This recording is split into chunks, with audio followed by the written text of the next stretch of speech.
Bonjour et bienvenue dans ce nouvel épisode de podcast. Alors aujourd'hui, on va aborder une question que vous me posez très souvent.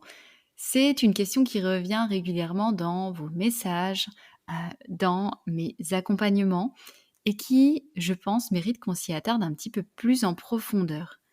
Cette question, c'est: j'ai peur de grossir si je m'écoute.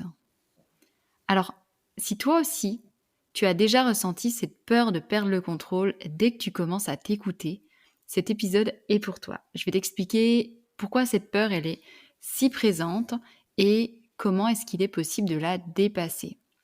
On verra également comment, en changeant de perspective, tu peux retrouver une relation saine et apaisée avec ton corps sans tomber dans la restriction, le contrôle excessif. Donc, si tu es prête à faire le point et à avancer vers un mieux-être global, eh bien, je t'invite à rester avec moi et à suivre cet épisode de podcast. Dans une première partie, on va s'intéresser à la peur de grossir et la relation au corps. Quand on commence à écouter son corps lorsqu'on entre dans une démarche d'alimentation qui soit plus intuitive, plus respectueuse, où on va se mettre à l'écoute de ses besoins, où l'on va se mettre à écouter son corps, à lui faire confiance, eh bien, il est tout à fait normal de ressentir une certaine appréhension. Non seulement il y a vraiment la peur du changement qui est là parce que, quand on est dans un système depuis longtemps où on met en place énormément de contrôle, où l'alimentation, elle est très mentalisée, eh bien, revenir à quelque chose de beaucoup plus intuitif, ce qui est quand même plutôt paradoxal parce qu'en soi, l'alimentation intuitive, c'est la manière naturelle de s'alimenter. À la base, manger, c'est vraiment répondre à un besoin primaire, à un besoin vital et c'est pas censé être quelque chose que l'on va mentaliser. Mais pour autant, cette peur, elle est très présente parce que, on peut avoir la sensation de perdre le contrôle. Parce que, eh bien, finalement, en arrêtant de contrôler autant, on peut avoir l'impression qu'on va tomber dans l'excès inverse. Et ça, c'est souvent très lié au fait que si vous avez déjà fait des régimes, eh ben, bien souvent, vous avez développé des comportements de type compulsion ou à force de restriction, eh bien, par moment, vous êtes tombé dans l'excès inverse. Mais il est important de comprendre que ça se produit uniquement en réponse au contrôle que vous vous imposez et plus vous allez vous reconnecter à votre corps, à vos besoins et y répondre tout simplement et moins ce type de comportement va arriver pour tout simplement finir par complètement disparaître. Et je sais qu'aujourd'hui, tu as certainement la sensation que, si tu arrêtes de contrôler, ton corps va complètement t'échapper, que tu vas forcément prendre beaucoup de poids et que tu vas peut-être avoir l'impression que tout ça, ça va jamais s'arrêter. Mais dis-toi bien que c'est au contraire quand tu retrouveras réellement cette connexion à ton intuition, que tu seras capable de répondre aux besoins de ton corps, que ton poids va enfin se stabiliser parce que, tant qu'on est dans la restriction, eh bien généralement on ne fait que ça, c'est-à-dire le yo-yo. On perd du poids par son contrôle et puis on relâche le contrôle et on reprend du poids et on remet du contrôle et on reperd du poids et on relâche le contrôle et on reprend du poids et en gros, on s'en sort plus parce que finalement, plus le temps passe et plus on est déconnecté de soi-même, plus on est déconnecté de ses besoins et on ne sait plus comment faire autrement que par le contrôle. Et ce que l'on oublie, c'est que cette peur, elle vient de nos croyances, elle vient de l'extérieur, elle vient de la société qui valorise une certaine apparence, qui valorise la minceur, qui lie d'ailleurs souvent la minceur à la réussite ou au bonheur. Mais pour autant, tout ça, c'est des attentes qui sont extérieures. Et s'il y a bien une chose qui est importante à comprendre, c'est que les attentes extérieures ne te rendront jamais réellement heureuse, ne te permettront jamais d'être réellement bien avec toi-même. La seule chose qui va pouvoir te permettre de ressentir tout ça, c'est pas ton poids, c'est de te reconnecter vraiment à toi-même, de te reconnecter à ce qui compte pour toi, à qui tu es, à ce qui fait sens et d'avancer en étant aligné avec tout ça. Ça va véritablement te rendre heureuse et épanouie. Le poids sur ta balance, il changera jamais ça. Et si aujourd'hui, tu as la sensation que ton bonheur est lié à ton poids, laisse-moi te dire que tu passes à côté de quelque chose. Parce que ton bonheur, il est lié à la réalisation de toi-même. Si aujourd'hui tu n'es pas dans ton axe, si aujourd'hui tu n'es pas aligné, si aujourd'hui tu réponds à des attentes qui ne sont pas justes pour toi, qui ne répondent pas à tes valeurs, qui ne répondent pas à qui tu es réellement, eh bien, il y a de fortes chances pour que tout ça se répercute sur ta relation à l'alimentation. Et il sera beaucoup plus intéressant finalement de travailler sur tout ça plutôt que de chercher, encore une fois, un énième moyen de perdre du poids qui fonctionnera peut-être sur le moment T, mais pour autant ne t'aidera pas du tout sur le long terme. Et j'ai aussi envie de te rappeler les conséquences de ce contrôle, du contrôle excessif sur son alimentation, sur nos habitudes, sur notre corps, et à quel point tout ça, ça crée une rupture à l'intérieur de nous-mêmes. Plus on est dans la restriction, dans les régimes à répétition, plus on est dans l'anxiété liée à tout ce que l'on mange, et plus ça va perturber l'harmonie de son corps, plus ça va créer du stress, plus ça va créer de la culpabilité, et plus ça va empêcher notre métabolisme de fonctionner correctement, de fonctionner à son plein potentiel. Et pour avoir un métabolisme qui fonctionne pleinement, on a besoin de répondre à ses besoins.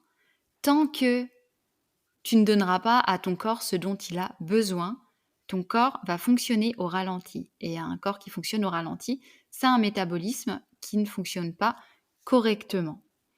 Donc, c'est hyper important de comprendre que plus on cherche à contrôler et plus on s'éloigne du véritable équilibre.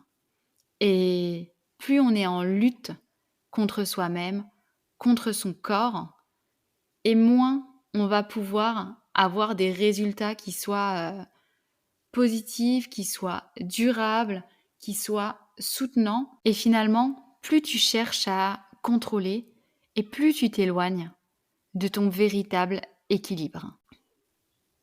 Du coup, ce que je te conseille, c'est vraiment d'apprendre à voir la santé, l'équilibre autrement. Arrête de te focaliser sur l'apparence physique et intéresse-toi à ta santé réelle. Parce que c'est elle qui va pouvoir te soutenir réellement, qui va t'aider à atteindre tes objectifs, à te réaliser pleinement. Et ta santé physique, elle a absolument rien à voir avec un nombre sur la balance. La santé, c'est vraiment un bien-être global qui va bien au-delà de l'apparence physique. C'est avoir de l'énergie, c'est avoir une bonne digestion, c'est avoir une relation sereine avec la nourriture, c'est avoir un esprit calme, être plutôt apaisé, vivre des émotions qui soient plus équilibrées. Mais ce qu'il y a de sûr, c'est que c'est pas le poids qui compte, c'est vraiment ton ressenti. Et la vraie question à te poser, c'est pas est-ce que si je m'écoute, je vais prendre du poids. C'est comment je me sens là quand j'essaie de répondre à mes besoins. Est-ce que, je me sens plus énergisée? Est-ce que je me sens plus en équilibre? Est-ce que, ma santé physique s'améliore? Est-ce que ma santé mentale s'améliore aussi? Parce que, plus tu es dans la restriction, plus ton corps va manquer de nutriments et plus ça va impacter ta santé physique et également ta santé mentale. Ce qui fait que c'est vraiment un cercle vicieux parce que moins tu es stable mentalement et plus tu vas être coincé dans tes peurs. Par contre, en acceptant, eh bien de lâcher prise et de nourrir ton corps, heu, ben, en fonction de ses besoins et plus tout va s'équilibrer, plus tu vas retrouver une certaine stabilité émotionnelle et plus tu vas être en santé physique également. Ton corps, il cherche constamment à revenir à l'équilibre. Il est très bien fait, il y a ce qu'on appelle l'homéostasie qui est vraiment la capacité du corps à, s'autoréguler et à revenir à son équilibre. C'est vraiment, la manière dont il est conçu en fait et naturellement, il va toujours faire en sorte de revenir dans cet état d'homéostasie et si tu arrêtes de lui imposer des restrictions, il va progressivement trouver cet équilibre par lui-même et l'idée, c'est pas de tout contrôler, mais de lui permettre d'exister sans pression, de lui offrir tout ce qu'il faut pour être en bonne santé. Des nutriments, du repos, de l'amour, de la bienveillance. Et ça peut peut-être te paraître un petit peu neuneux de dire ça, du repos, de l'amour, de la bienveillance. Mais c'est la réalité tant que tu es dans, vraiment dans une dynamique dans laquelle tu es dur avec toi-même, tu te fais des reproches, tu te critiques. Tu es en train de nourrir quelque chose de super, négatif et tu entretiens cette lutte contre toi-même alors que, l'objectif, ça serait plutôt d'entrer dans une démarche qui soit beaucoup plus douce, beaucoup plus bienveillante, beaucoup plus apaisée et où tu vas vraiment chercher à respecter ton corps plutôt que de le contrôler. Et ça, je trouve que c'est vraiment quelque chose à retenir et à mettre en pratique. Respecter son corps, c'est pas, lui imposer des choses, c'est pas le forcer à correspondre à un standard extérieur. Non. Respecter son corps, c'est lui offrir ce dont il a besoin pour fonctionner au mieux. C'est lui offrir une alimentation nourrissante. C'est lui offrir un sommeil réparateur. C'est lui offrir une activité physique adaptée et c'est aussi accepter que parfois, on va faire des choix qui sont, moins parfaits, mais c'est pas grave. C'est OK, ça fait partie d'un équilibre. Respecter son corps, c'est vraiment lui donner le meilleur, mais également accepter que tout n'est pas sous contrôle tout le temps. Respecter son corps et ça, je vais le préciser parce que je sais que c'est une peur que l'on peut avoir. Ça veut pas dire manger de la malbouffe tout le temps. Sinon, tu es pas en train de respecter ton corps. Mais c'est savoir faire les bons choix. C'est savoir nourrir son corps de ce dont il a besoin et savoir que, on va pas se faire du mal en mangeant, heu, de manière, plus aléatoire, des aliments qui sont pas forcément des bons aliments pour nous. Mais c'est OK, la vie, c'est une question d'équilibre. On n'est pas là pour chercher à faire quelque chose de parfait parce que plus tu vas chercher à faire quelque chose de parfait et plus tu vas être dans le, «Je contrôle tout» et ensuite je tombe dans le foutu pour foutu et du coup je fais n'importe quoi. Et typiquement, quand on est dans ce fonctionnement-là, qu'est-ce qui se passe? Le corps, il est en mode survie et comme il est en mode survie, eh bien, il est en mode stockage et il est en mode, je fais des réserves et et du coup, à chaque fois que tu vas être en mode foutu pour foutu et ben, tu vas avoir l'impression que tu as pris 3 kilos. Mais c'est aussi parce que ton corps, tu es tellement dans la restriction le reste du temps qu'automatiquement, dès qu'il y a un petit peu plus et bien, il fait des réserves. Et enfin, ce qui va être vraiment important, c'est de te reconnecter à toi et à tes objectifs de vie. Je vous en ai déjà un petit peu parlé tout à l'heure, mais si on passe son temps à se focaliser sur son poids, on en oublie l'essentiel. Et honnêtement, est-ce que tu penses que à la fin de ta vie, quand tu vas ressasser finalement le film, tout ce qui s'est passé et tout ce que tu as vécu, ce qui aura de l'importance, c'est ton poids, c'est, ce régime qui t'a fait perdre, 5 kilogrammes? Non, c'est pas à ça que tu vas penser. Tu vas penser à, ce que tu auras, réalisé au cours de ta vie, aux gens qui comptent pour toi, aux relations, que tu auras eues avec eux, à, ta famille, à tes enfants, à tes proches, à tes amis, à ce que tu as réalisé, à tous ces rêves que, tu as eus dans un coin de ta tête et je pense que tu seras plus intéressé finalement peut-être, par, des regrets, des choses que tu auras pas accomplies, plutôt que par, «Ah là là, j'aurais dû perdre ces 5 kilos vraiment. Je pense que ma vie elle aurait été, vachement plus cool». Et c'est important de remettre tout ça en perspective et c'est une question vraiment que je t'invite à te poser. Qu'est-ce qui aurait de l'importance pour toi à ce moment-là? Ça pourrait être quoi tes regrets? Parce que à partir de là, ça va te donner des pistes de vers quoi tu peux aller.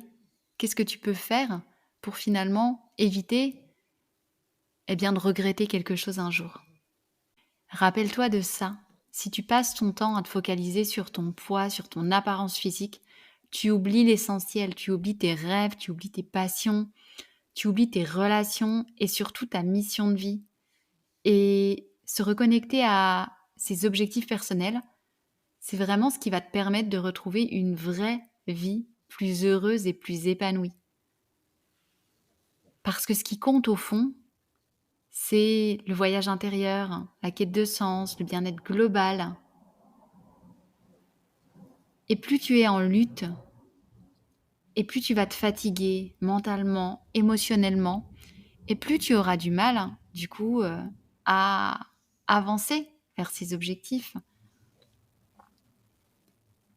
Et quand au contraire, tu vis dans l'équilibre et que tu acceptes, tes imperfections, que tu te réconcilies avec toi-même, avec tes besoins, eh bien, ta vie va pouvoir s'aligner sur ce qui est vraiment important. C'est pas une guerre que tu dois mener. L'idée, c'est justement de retrouver cet équilibre et cet alignement.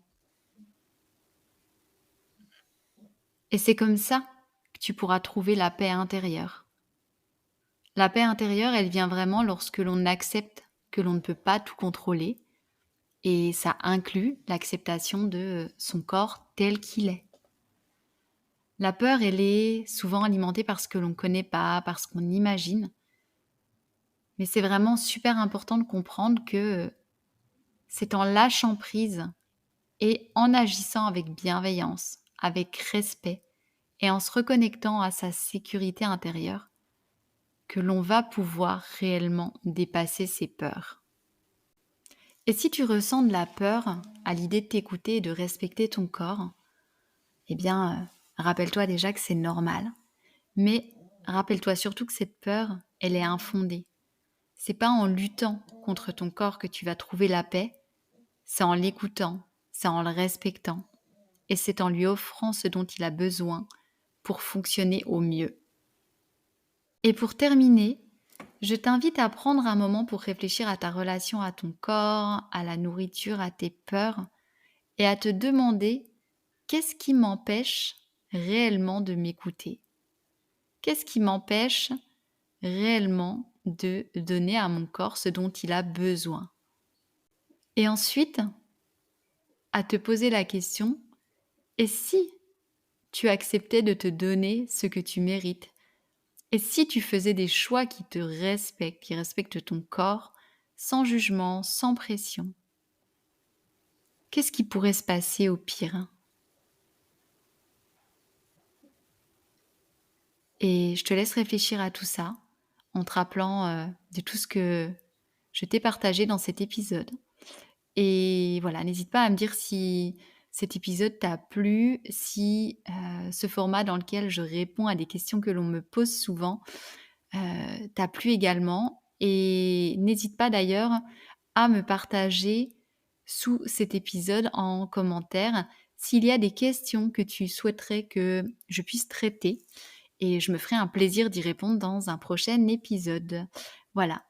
En tout cas, je te souhaite de passer une très bonne journée, une très bonne soirée, et je te dis à très bientôt pour un prochain épisode.